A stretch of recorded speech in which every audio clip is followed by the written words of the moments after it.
तलाक दूंगी, लेकिन मेरी भी एक शर्त है। जब मैं रात को घर पहुंचा तो मेरी पत्नी ने खाना लगाया। मैंने उसका हाथ अपने हाथों में लिया और कहा, मुझे तुमसे कुछ ज़रूरी बात कहना है। वो शांत बैठकर खाना खा रही थी। उसकी आंखों में कुछ दर्द सा साफ नज़र आ रहा था। अचानक मुझे नहीं पता कैसे कहूँ, मगर मुझे उससे बताना ही था। मैंने बड़ी शांति से कहा, मुझे तलाक चाहिए। लगा जैसे मैंने उसे सारे शब्दों से कुछ फर्क नहीं पड़ता, बल्कि उसने मुझसे पूछा कि मैं तलाक चाहिए।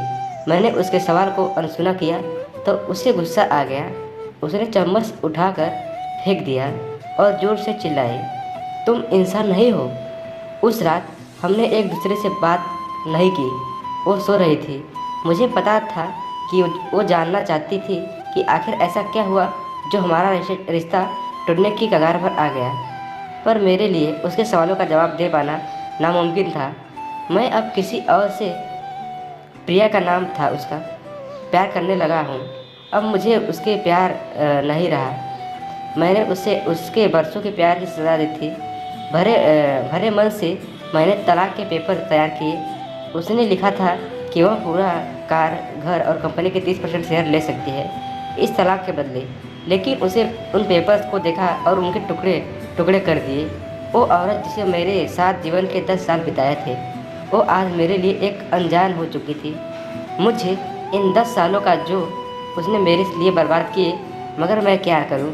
जो हो चुका उसे मैं बदल नहीं सकता, क्योंकि मैं किसी और से, अपनी पत्नी से भी ज़्यादा प्यार करने लगा था। उस शाम जब मैं घर आया, हाथों में गुलदस्ता लिए, मेरे चेहरे पर एक मुस्कान थी। मैं उससे ऊपर अपने कमरे की तरफ भाग रहा था, लेकिन तब तक वह मुझे छोड़कर इस दुनिया से जा चुकी थी, हमेशा के लिए। वो कई महीनों से कैंसर से लड़ रही थी, लेकिन मैं प्रिया के साथ इतना खोया हुआ था कि कभी ध्यान ही नहीं रहा। उसे पता था वह जल्दी ही मुझे छोड़कर जाने वाली है, इसलिए वह मुझे और मेरे बेटे के रिश्ते को टूटने से बचाना चाहती थी। मैं नीचे उसके तलाक लेना चाहता था, लेकिन फिर भी मुझे अपने बच्चे की नज़रों में एक प्यारा पति और पिता बना दिया था। जीवन की छोटे छोटे रिश्ते में बहुत महत्व रखते हैं। बड़ा घर, बड़ी कार और बड़ी बैंक बैलेंस एक खुशियाँ का हिस्सा जरूर बन सकते हैं, मगर अपनों के बिना इनकी कोई कीमत नहीं। आखिरकार उसके सब्र का बांध टूट गया और वो फूट कर मेरे सामने रोने लगी। मेरे लिए उसका रोना एक तरह से उसकी रिहाई की तरह था। तलाक की ये बात जो कई दिनों से मुझे परेशान कर रही थी, अब बिल्कुल साफ हो चुकी थी। अगले दिन मैं घर काफ़ी लेट आया। मैंने देखा कि वो टेबल पर बैठकर कुछ लिख रही थी। मैंने शाम का खाना नहीं खाया था, लेकिन फिर भी मैं सीधे ऊपर जाकर अपने कमरे में सो गया, क्योंकि पूरा दिन प्रिया के साथ रहने और कई जगह घूमने के बाद मैं थक गया था।